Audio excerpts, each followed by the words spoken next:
Well, thank you, Professor. Yes, today I want to talk about the reform of the international economic order. Now, of course, this is a huge issue that has been discussed at least for the last 50 years. In the 1970s, there's an argument for NIEO, that's a new international economic order led by the Argentinian economist Raul Prebisch and other people. And yeah, since then the world has gone through a lot of changes. I don't have time to go through all of that, but as it stands, this is how the governance of the global economic system looks like. So there are all these institutions that set and enforce rules of global economic interactions. And as you all know, the most important ones are the International Monetary Fund, the World Bank, and the World Trade Organization. Now, the International Monetary Fund mainly concerns itself with short-term macroeconomic issues. So when countries have financial problems, they lend money, and then they tell the countries to raise interest rate or devalue the currency, get rid of or introduce restrictions on cross-border flows of capital.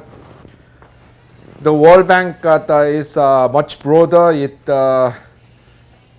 basically covers almost all areas other than what the IMF covers, so it could provide loans to make new roads or build a new dam, or it could provide money to broaden education. It could lend money to promote agricultural research.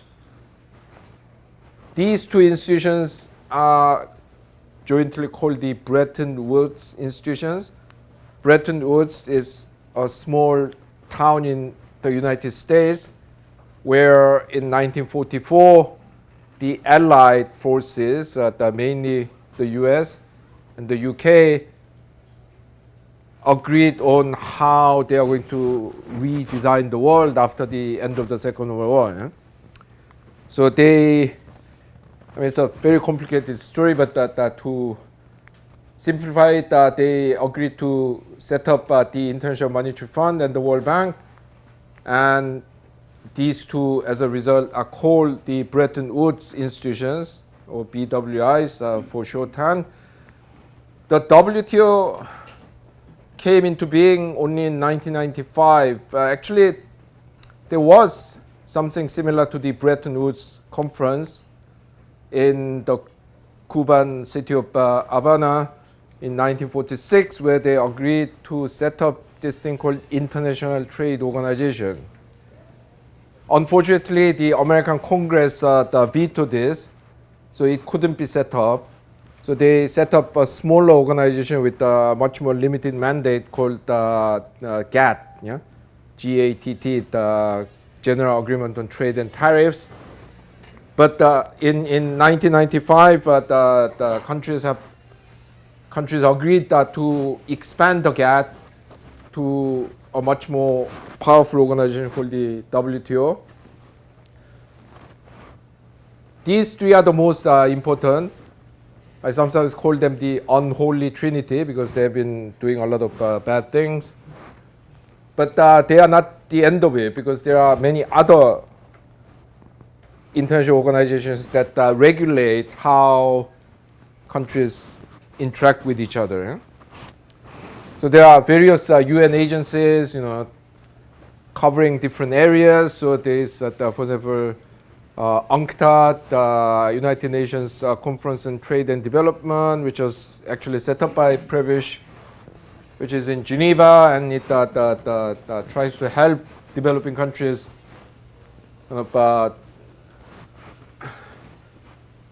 organize themselves together to basically fight the rich countries are trying to impose their vision of what is a good form of international trade. There is something called UNIDO, United Nations Industrial Development Organization, located in Vienna, trying to help developing countries develop their industries. Yeah? I mean, there's FAO, Food and Agriculture Organization, located in Rome, which try to promote agricultural development. And then there are all these regional development banks. So you have, more relevant to this region, IDB, Inter-American Development Bank, located in Washington, D.C., Asian Development Bank, covering the Asian region, located in the Filipino city, Manila.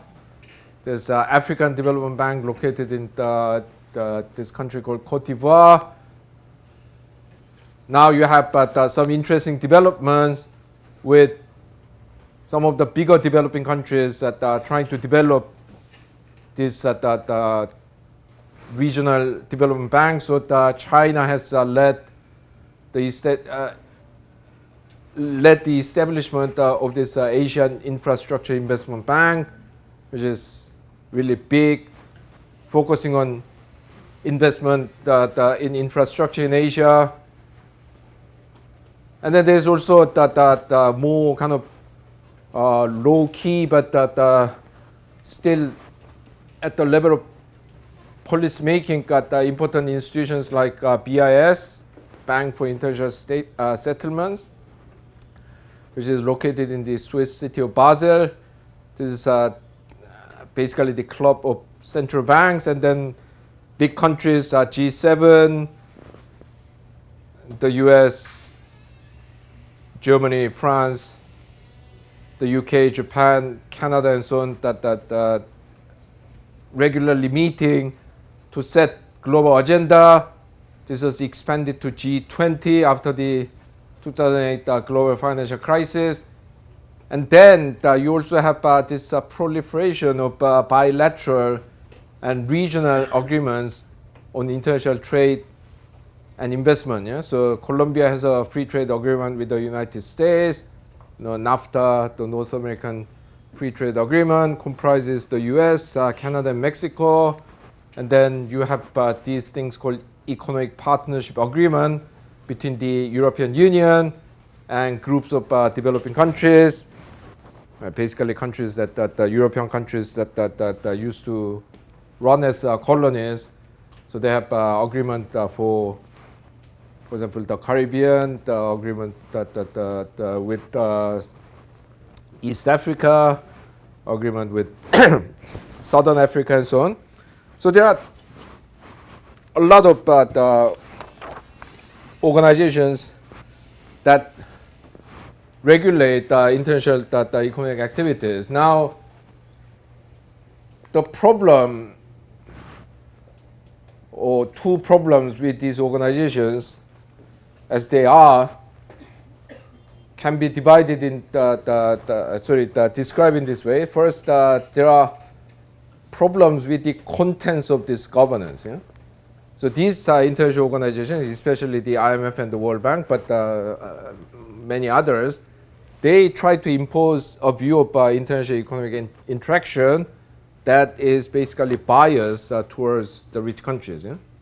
So they push for free trade, deregulation, very strong protection of intellectual property rights, and especially the World Bank, the IMF, the guys with money, they impose these conditions that push developing countries into this direction when they lend money to developing countries. Yeah? So when you're in financial crisis, the IMF will come in and say, okay, we lend you the money, but then you have to privatize all the state-owned banks. Yeah? You have to lift the restriction on that foreign investment. Yeah? World Bank might give some loans to a developing country, but then they say you need to lower your trade protection and so on. Yeah? Now, I'm going to elaborate on this in a minute, but the problem here is that these organizations, basically controlled by the rich countries, as I'll explain in a minute, are pushing for policies that are in the interest of the rich countries rather than the interest of the developing countries. Now, never mind the contents, also the forms of governance is highly problematic. The Bretton Woods institutions are run on the basis of $1, one vote. Yeah? So there might be, I don't know, 170 member countries of the IMF, but their voting rights are basically determined by the money they contributed to the organization. I mean, it's not exactly one-to-one, but basically if you have more money, it's like a company. Yeah? You have exactly more shares, you have more votes. Yeah? So this is a problem because the rich countries basically can decide what these organizations do. Especially the US has a de facto veto on the most important decisions, because the most important decisions in the World Bank and the IMF require a super majority of 85%. Yeah? Now, I'm sure it's a pure coincidence, but the Americans own 18% of the share. So they can block anything that they want. In the UN, it's more democratic than this. I mean, of course, you can debate whether it is democratic for, I don't know, China with 1.3 billion people to have one vote, and Estonia with 1.3 million people to have one vote. Yeah? But let's leave that aside. So UN in general is more democratic, but when it comes to the most important issues, once again, there are countries with veto. Yeah? The 5 permanent members of the Security Council, the US, France, the UK, China, and Russia. So it's not exactly democratic. The WTO is, in theory, democratic. Yeah? Quite unique. I mean, that no one has veto. All countries have one vote, but in practice, it's not how it's run. Yeah? I mean, in practice, that basically rich countries bully poor countries and try to push them into a certain direction. And now the WTO is in total paralysis, because now the developing countries have woken up to this reality and say, okay, that we are not going to be bullied anymore, so let's take a vote. Yeah? And the rich countries will lose in this vote, so they basically try to do things outside the WTO. Yeah? So this is a great challenge to the multilateral system that the WTO represents, because I mean, whatever criticisms you have of these international organizations, they are still better than bilateral relationships with rich countries. Yeah? Because rich countries can just twist the arms of developing countries and get their way. Yeah? So that by definition, multilateralism is better than bilateralism for developing countries, and led by the US, but not just the US. The rich countries are abandoning this. Yeah?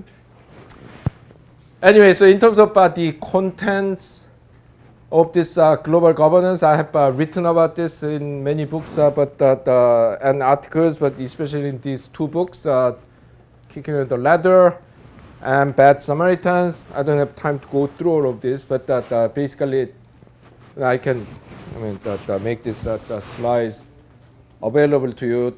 Basically, the rich countries are imposing policies through these international organizations and bilateral and regional agreements, imposing policies that they used when they were developing countries. Imposing the policies that are in their interest, despite the fact that when they were developing countries, they didn't use those policies. Yeah? So they say, oh, you have to, ideally have zero tariff, reduce protection to the minimum.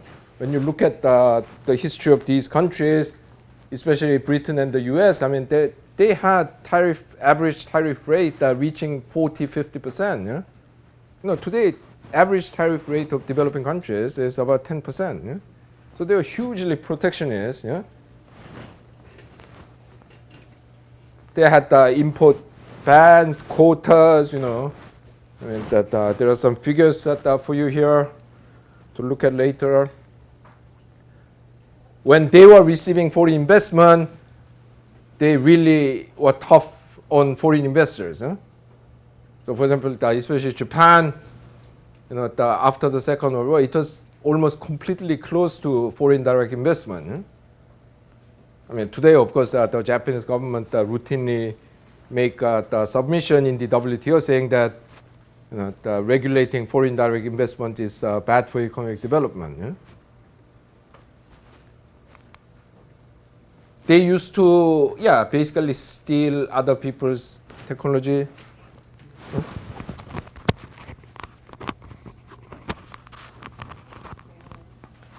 They used to steal other people's technology, center, left, and right, but today they complain about Chinese companies are stealing technologies. I cannot go into all of this, but the things they used to do, I mean, it's really shocking. In the 19th century, the Germans used to make a lot of fake made in England products. I mean, the 1950s and 60s, Japan produced a lot of made in USA product. USA happened to be this little town outside Tokyo. And someone found this brilliant fact, and they produced a lot of made in USA product. When the Americans complained, they said, you should improve your English. Your country's name is capital U dot capital S dot capital A dot. This is just capital U, small s, small a, no dots.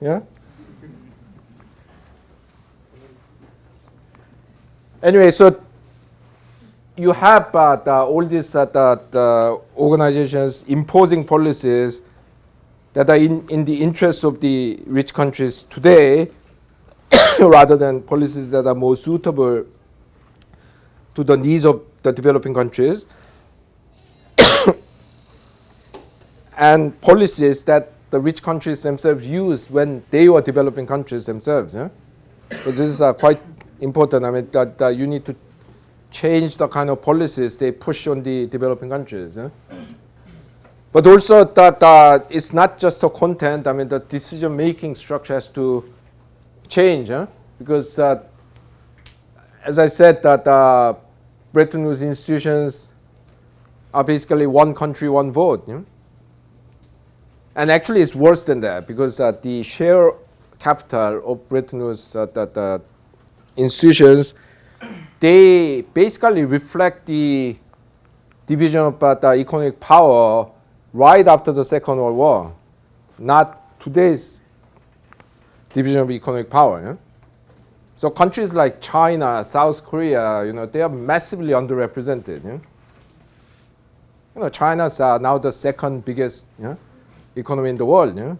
But it's the Germans that have more shares than the Chinese. It's the French have more shares than the Chinese, and so on. So these institutions need to be made more democratic. I'm not necessarily saying that they should introduce one vote, one country, one vote rule, but you need to, give more weight to country representation than what it is now. WTO, they have have a more democratic rule, but it's not practiced. And when the developing country want to have a vote, the rich countries run away.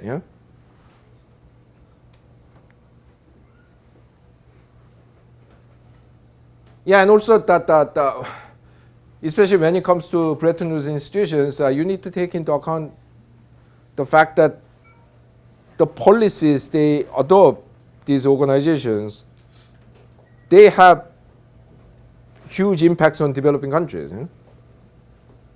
But their interests are not reflected in making decisions about these policies.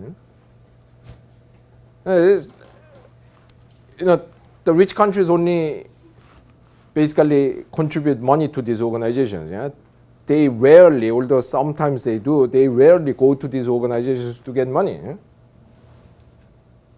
So actually, most of the customers are developing countries, and they have no way of making their, if you like, customer satisfaction reflected in the policies that they adopt. And you also need to hear different voices, not just in terms of countries, but the sectors of the economy, because these organizations are mainly run by governments. You need to listen more closely to the business associations, trade unions, NGOs.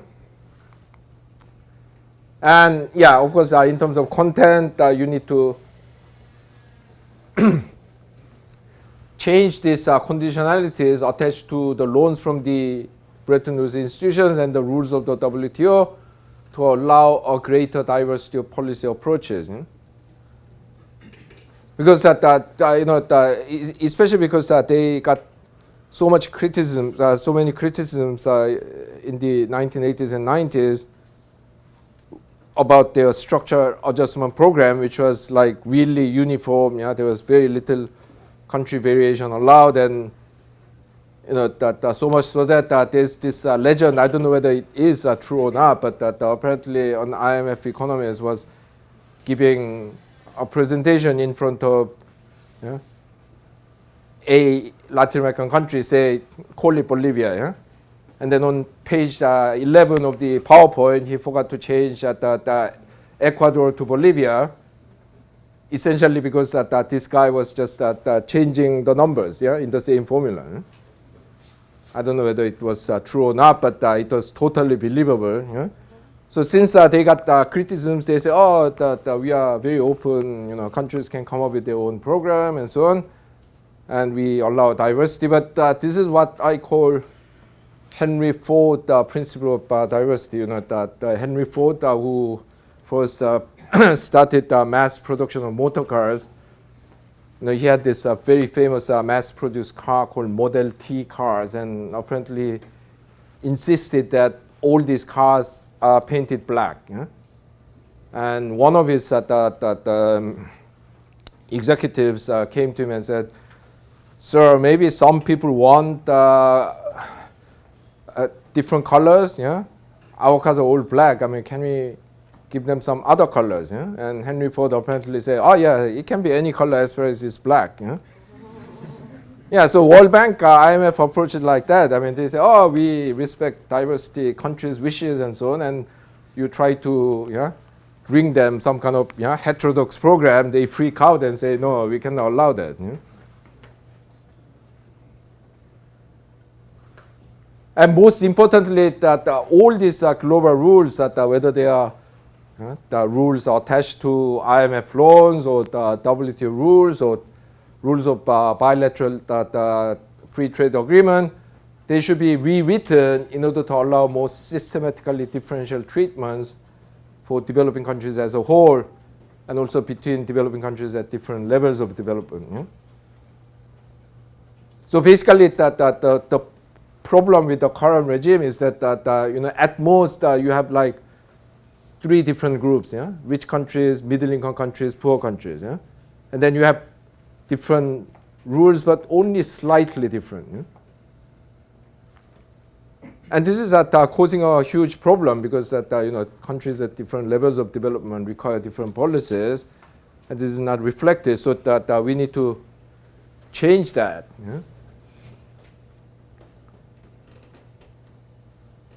Also, people don't often realize how big the difference is. How big the difference between developing countries is. So, for example, U.S. the U.S. has the income that is say about 10 times higher than that of Colombia. Yeah? But when you compare Colombia with the poorest developing countries, Colombia's income is 30 times higher, yeah? Because the poorest developing countries have $200-300. Yeah? Colombia's is 6,000 something. Yeah?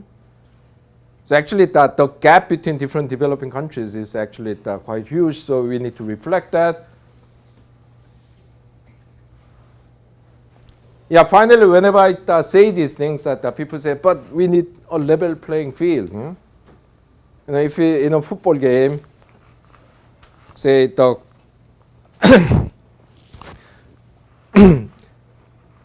Brazilian team is attacking from up the hill and the Colombian team is defending from down the hill, it's unfair. Yeah? So we need to have a level, yeah, playing field. Yeah, yeah, if the teams are equal, that's correct. But if the one team is, yeah, the Brazilian national team and another team is a group of, I don't know, 12-year Colombian girls, yeah, I think it's fair that the girls attack from up the hill and Brazilians defend from down the hill. Yeah, yeah, of course, in reality, you don't see this kind of football pitch exactly because we structurally ban competition between the teams at different levels. Yeah, so there's the gender division, age division, yeah, and not just kind of adult and children. You know, there's under 16, under 18. You know, under 21, yeah, and the adult team, yeah. And it's not just that gender and age. You know, a lot of sports have weight classes, yeah. Boxing, wrestling, weightlifting, yeah. You know, so the flyweight, bantamweight, middleweight, heavyweight, yeah. And you know, actually in the lower division of the lighter division of boxing, the weight band is between 1 and 1.5 kilos. Huh? So in boxing, you think that one guy who is 2 kilos heavier than the other guy, hitting the lighter guy is so unfair. They are structurally prevented from competing against each other. And in international trade, you think, I don't know, Honduras can compete on equal terms with Germany. Huh? So this idea of level playing field, which the rich countries always roll out whenever you try to talk about reform of the global economic system, needs to be rejected. Yeah? Because when you have unequal players, it is actually fair to have different rules for different people. Yeah?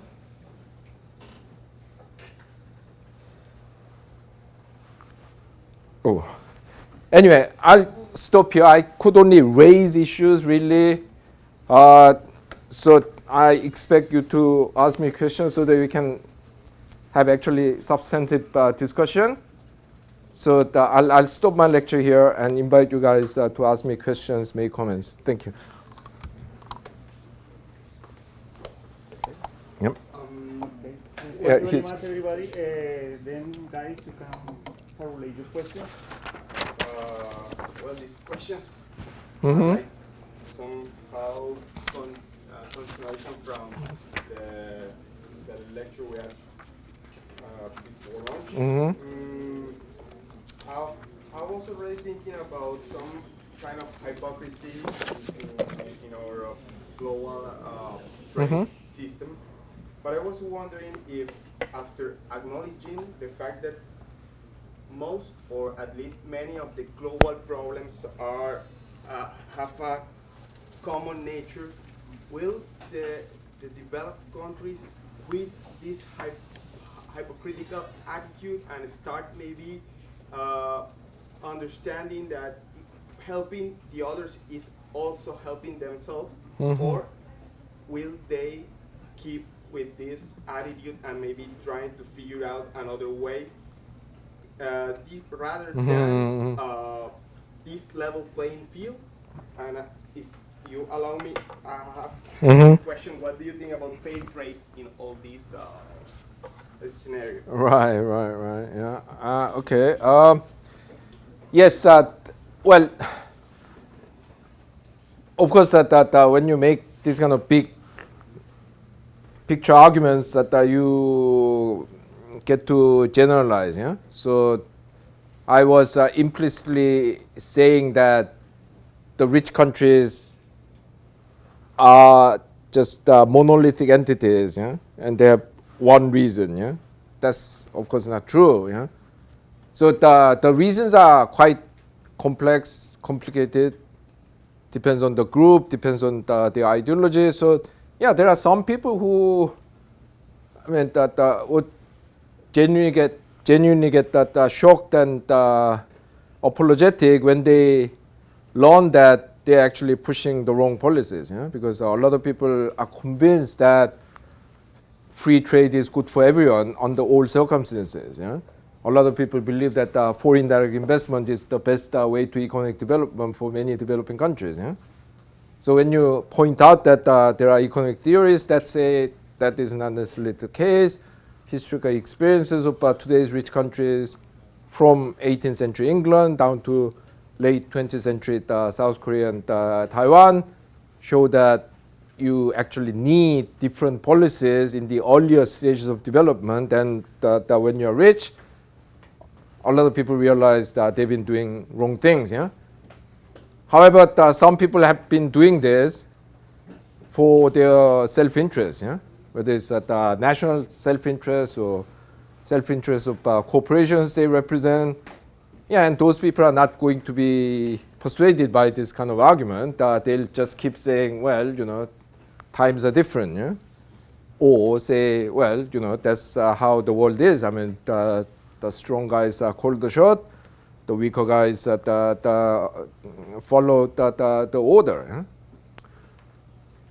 But I think you have touched upon an important point, because you can also appeal to what some philosophers call enlightened self-interest of these people. Yeah?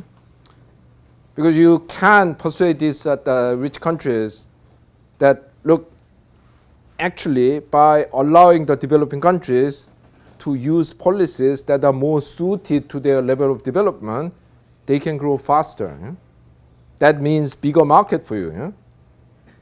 So if they are stagnant, you may take, 90% of their market, but that's going to be a lot smaller when they grow really fast, become 10 times bigger, and you can take 30% of that. Yeah?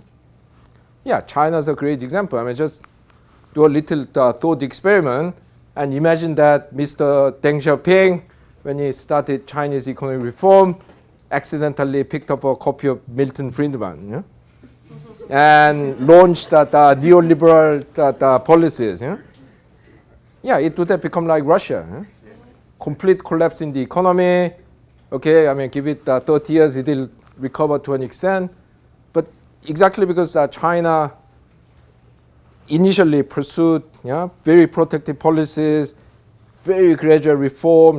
That if you brought in the World Bank and the IMF, they would have said privatize as many state-owned enterprises as possible. Still, 30 to 40% of China's GDPs are produced by state-owned enterprises because they have privatized a lot, but very gradually. Yeah, so if they use that kind of policy, Chinese economy probably is, that 3 times bigger than what it was in, say, 1980. But exactly because they didn't do that thing, Chinese economy is now like 20 times bigger than what it used to be. Yeah? So even if you take only kind of 10% of that, that's as big as what it would have been if China's growing very slowly. Yeah? So you can actually appeal to the self-interest of the rich countries. But yeah, the difficulty is that different people have different ideas that they are not necessarily going to be persuaded by the same argument. But yeah, exactly. Yeah, exactly. I mean, even if Trump knew this, he would say, you know, so what? Yeah, exactly. Yeah. So yeah, it's difficult, but I think it really helps to expose their hypocrisy, because then at least they don't have the moral authority. Because the current attitude is, you know, we know what is good for you, and we cannot trust your own leaders, because they are bad people. We Americans, Europeans, we know what is good for you, and you know, even if it's bitter medicine, you have to take this because all countries have developed through free trade and free market. When you point out that you actually didn't do it that way, then their arrogance is diminished. So it is useful to know these things, but as I'm trying to say, I mean, you need to use different types of argument for different people. Okay, thank you very much, Professor. Further question, guys?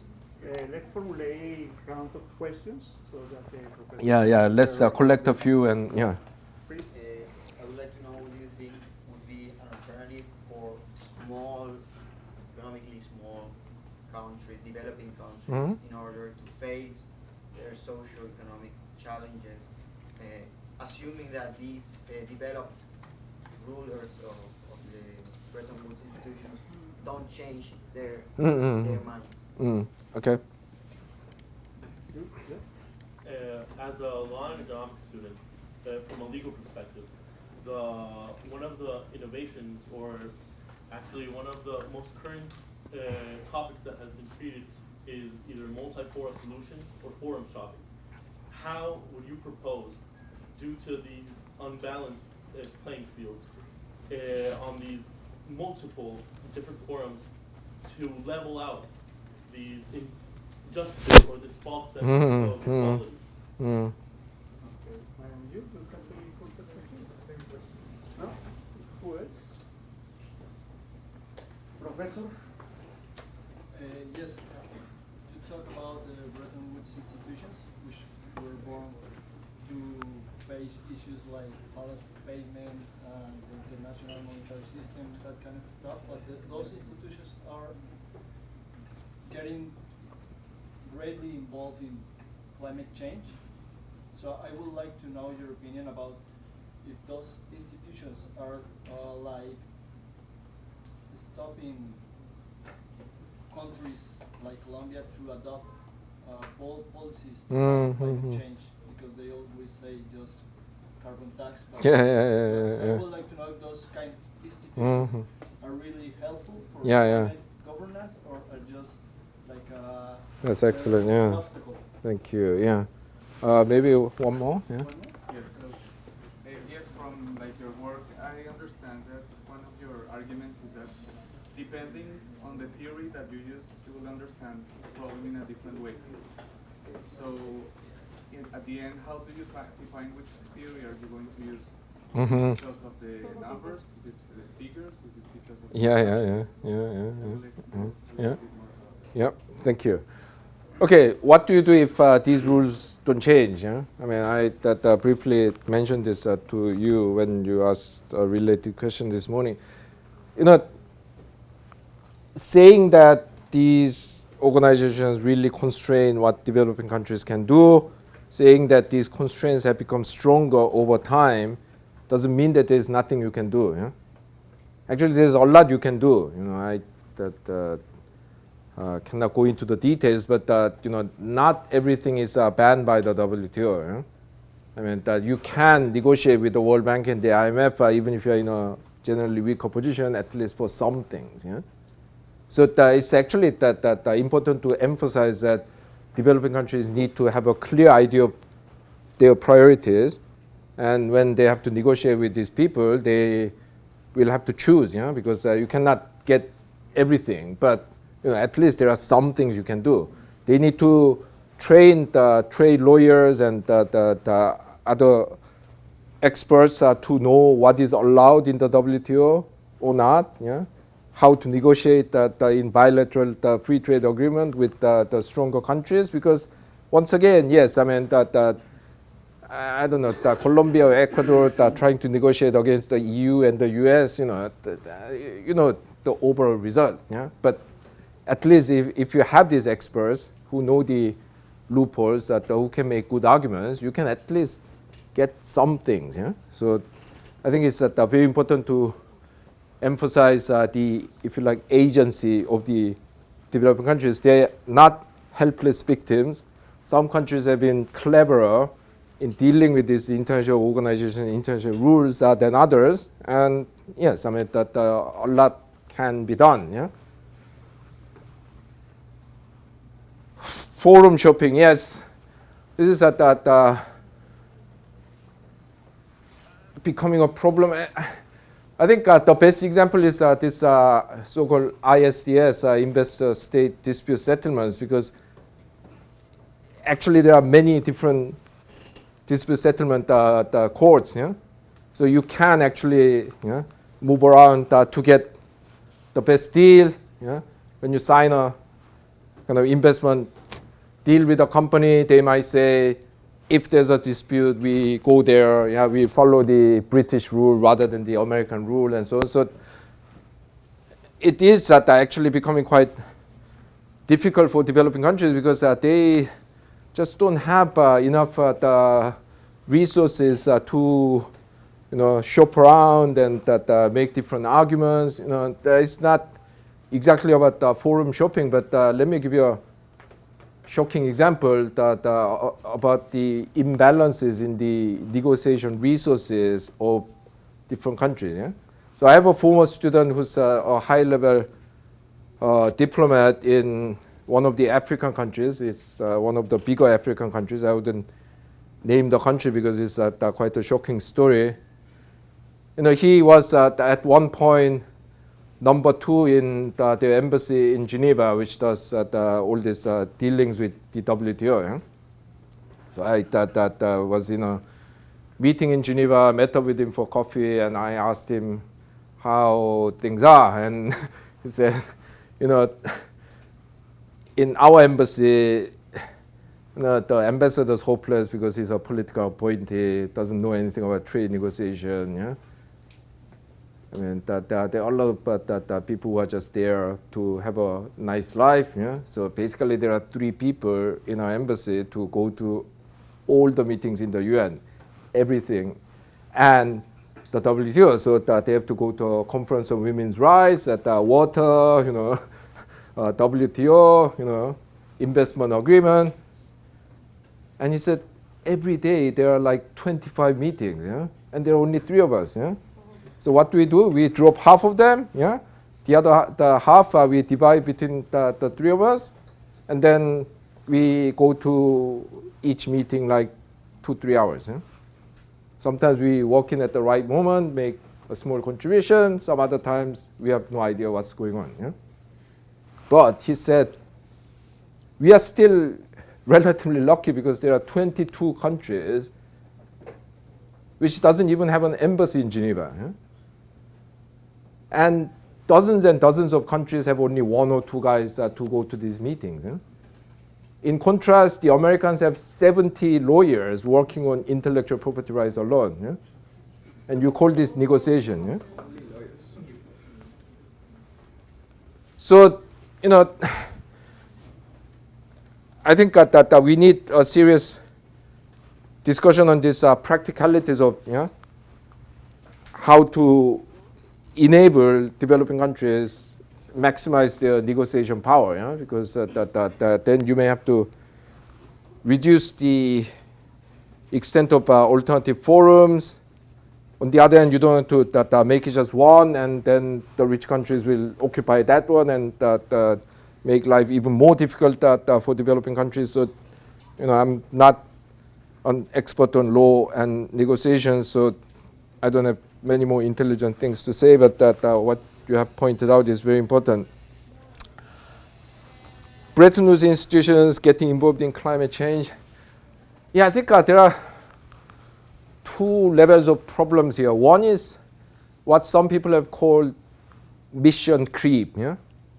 You know, the World Bank, when it was first created, it was basically mandated to give loans to particular projects. Yeah? So you want to build a dam or new petrochemical plant, you know, build a new resort. That's what they did in Cancun. Yeah? The Mexican government got money from the World Bank, built the resort. Yeah? So it was a very kind of specific kind of involvement. Now, I mean, they are just doing everything. Yeah? So they give general policy advice. They get involved in everything. Same with the IMF. I mean, it was meant to deal with only macroeconomic issues. Now they are talking about poverty, inequality. I mean, even if they are good things, you know, we really need to go back to the charter and either rewrite it or make them do things that they are allowed to. Yeah? And at the second level, the problem with these organizations getting involved is, you know, they may not be fit for purpose. Yeah? Because they were designed to deal with particular problems. Yeah? So basically, World Bank was designed to develop infrastructure. Yeah? The IMF was designed to deal with macroeconomic financial problems. Yeah? And you suddenly, you know, make these guys give advice on climate change. Yeah? You know, it's a bit like, I don't know, taking an economist and ask him to run the petrochemical plant. Yeah? Okay, you might know some basics of it, but you are not trained to do it. So I think there's a serious problem there. Of course, that you can argue, yeah, however, if you try to set up a new organization for every new problem, yeah, there'll be just too many and so on. So you know, that you need to consider that. But still, I think that we need to be serious about their mandate issue and their kind of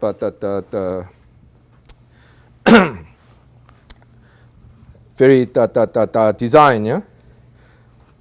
Yeah. Finally, yes. How, you know, it's easy to say you need to use different theories for different things, but how do you choose? Yeah. Well, it's more of a art than science. Yeah.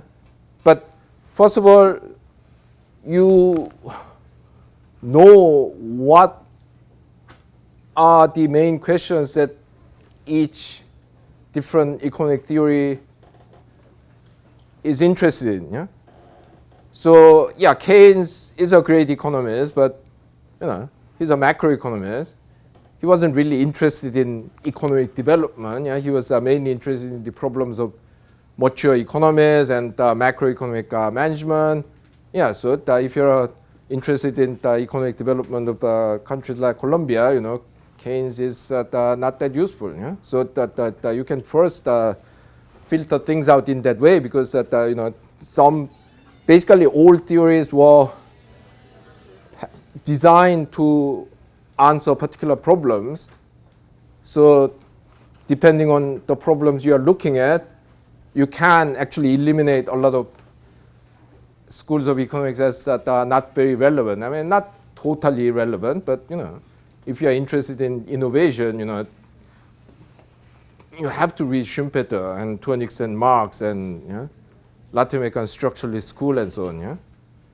I mean, neoclassical economics is not very good for analyzing innovation. You know, Keynesians probably don't even have the concept. You know. So that's one. But secondly, I think that each school can be and have been adapted to an extent to kind of analyze some problems that were not originally designed to. They were designed to analyze. So you know, you could use the particular theories to analyze the, you could use some theories to analyze the problem that you are interested in, even if it was not originally designed to analyze that.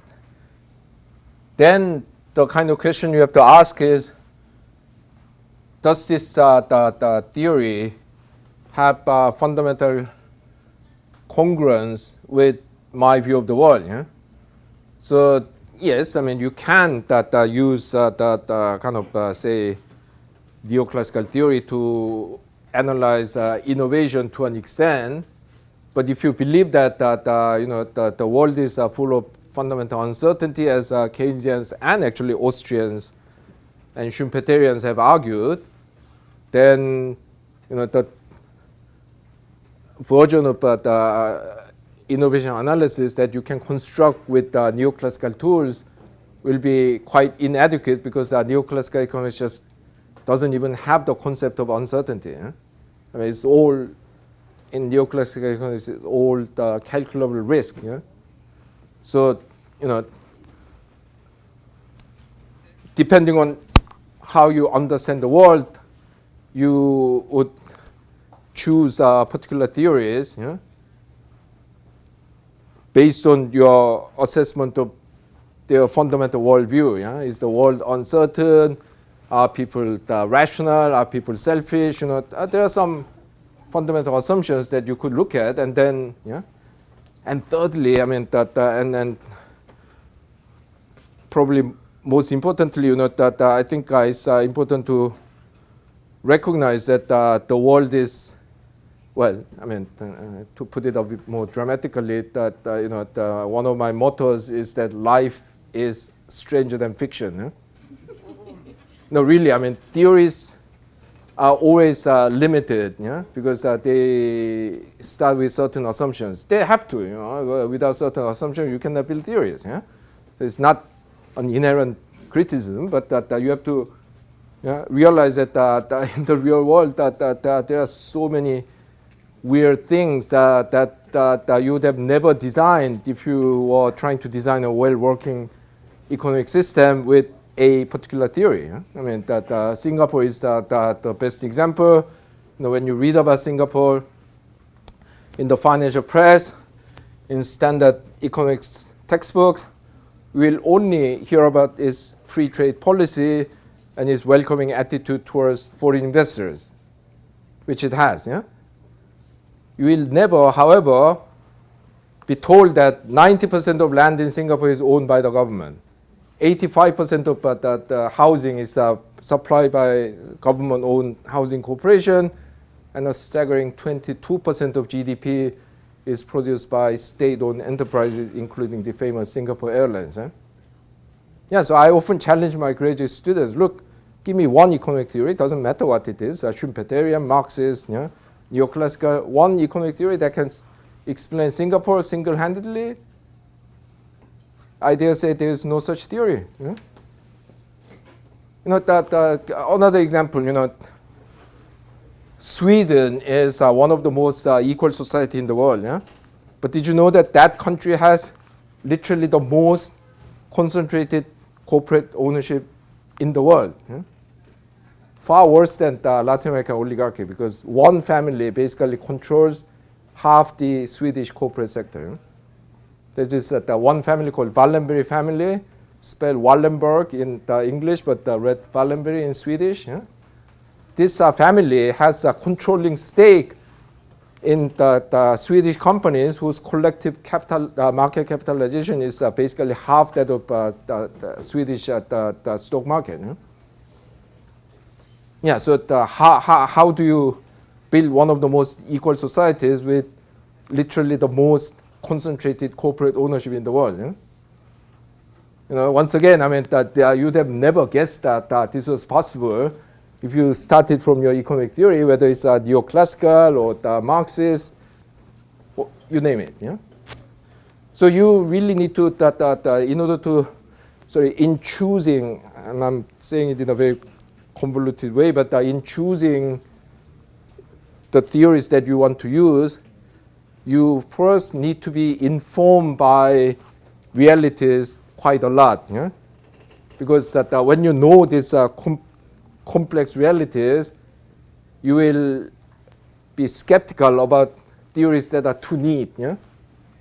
Well, I think that people from this region probably will understand this better than people from anywhere else because you are in Gabriel Garcia Marquez country, yeah? Magic realism, yeah? No, in economic terms, you know, Sweden and Singapore are in the territory of magical realism, yeah? No, before you see these countries in reality, you would have never imagined that this was possible. Yeah? So I think that it's very important to be informed about the real world before you really choose between theories. I mean, of course, it has to be interactive. I mean, you learn about the real world, and then you look at the theory, and then you revise your view of the world, and then you go back to the real world, and so on. But you know, unlike most other economists, I believe that it's very important to know about the real world quite a bit before you can choose which theory is the most persuasive. Well, Professor, I want to have the last question. No, that's the right of the chairman. Yeah. And I think all of us we agreed on the importance of reformulating the international economic order. But that is not a new thing to say. Starting, I saw there in your slides about the generation of Bandung in 1955. Of course, yeah. The project for the Third World. And the movement of the non-aligned countries. That's right, yeah. And the acceptance by the United Nations about the importance of having into consideration a new international economic order. There in 1973. Absolutely, yeah. Right? Yeah. And then came Japan in 1980s, talking also about a more open policy from the side of the World Bank to allow the developing countries to formulate their own policies, to have more independence and things like that. But in the past, the countries have a kind of weapon that was poor countries at least have oil resources. But even with that, they couldn't advance more in the project for a new international economic order. Yeah. Nowadays, countries that doesn't have much power, countries are not in the same privileged position to fight for a new international economic order.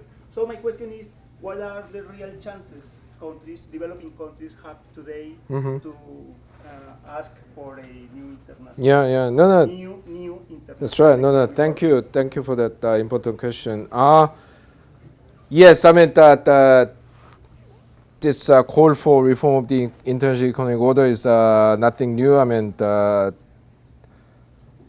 it's been going on for at least the last 70 years since the Second World War. Yeah, and the developed countries in at one level worse position because you mentioned oil, but also they don't have the Soviet Union anymore. Yeah?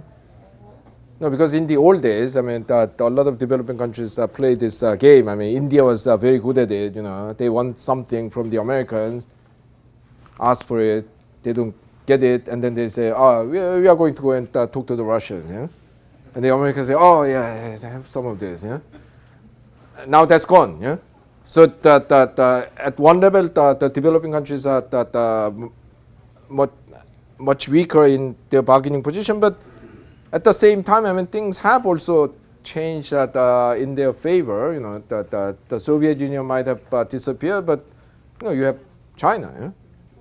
You know, as a good Korean, I'm not saying that Chinese imperialism is better than American imperialism. Yeah? I mean, we suffered from the Chinese for the last 5,000 years, so you know, but it is good to have that competition. Yeah. Because in the 80s and 90s, there was only one bank in town called the World Bank. Yeah? If you didn't like their policy, you didn't get any money. Yeah? Now you can talk to the Chinese, you can talk to the Koreans. Yeah? there are alternative sources now, so they have some leverage in that area, but also that with the globalization of production, developing countries, well, at least some of them, have become more important to the rich countries than before. You know?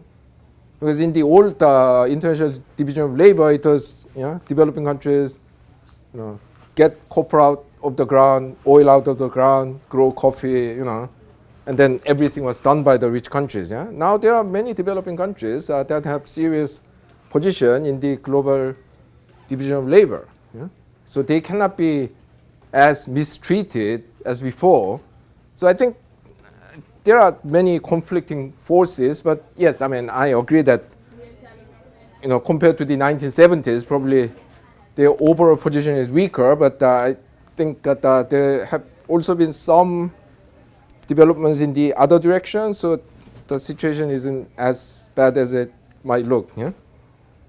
Let me finish there. Yeah. Yeah, thank you very much, Professor Chang. And